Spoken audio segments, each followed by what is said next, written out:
It had been 10 years since the Carter family had all been under one roof.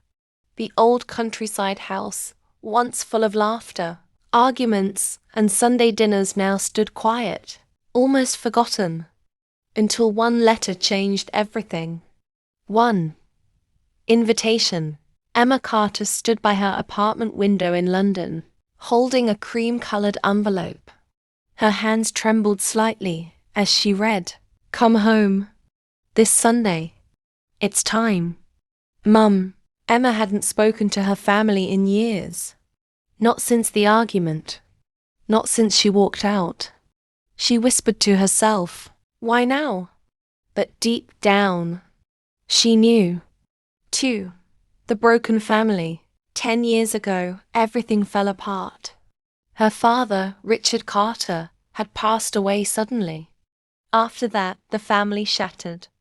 Emma moved to London to chase her career. Her younger brother Jake stayed behind, angry and distant. Her mother Margaret stopped calling as often. And one night, a heated argument over selling the family house turned into something worse. Words were said that could never be taken back. And just like that, they stopped being a family. 3.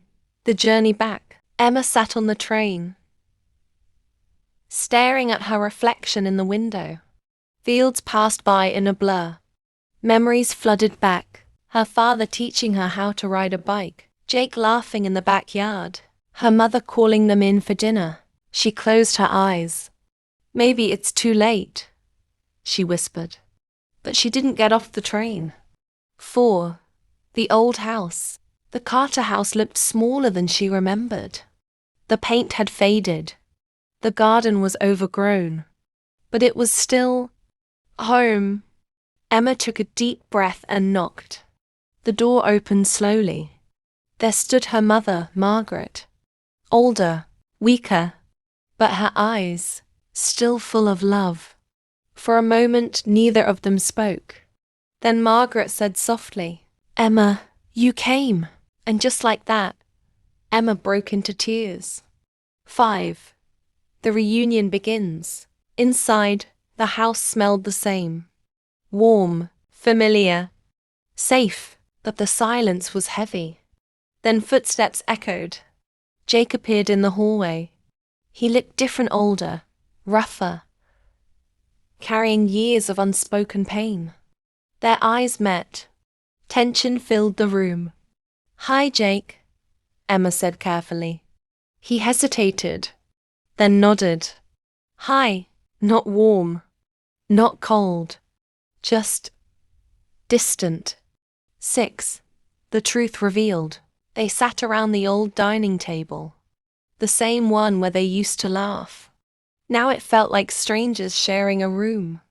Finally, Margaret spoke. "I didn't bring you here just to remember the past." Her voice shook. "I brought you here because I don't have much time left." Silence. Emma's heart dropped. Jake looked away.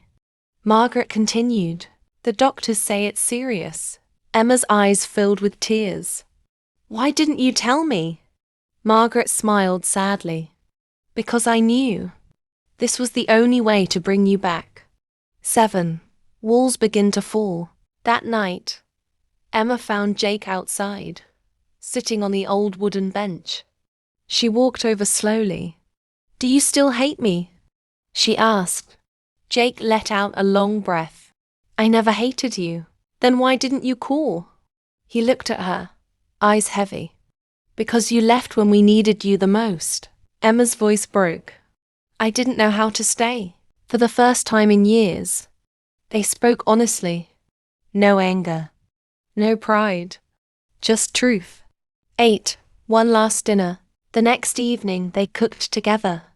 Just like old times. Emma burned the bread. Jake teased her. Margaret laughed softly. For a moment, it felt like nothing had ever changed. At dinner, Margaret looked at both of them and said, "This is all I ever wanted." A simple moment. A complete family. 9. A goodbye that wasn't the end. A few weeks later, Margaret passed away peacefully. But this time, the family didn't fall apart. At the funeral, Emma stood beside Jake, not as strangers, but as siblings again. She held his hand, and he didn't let go. 10.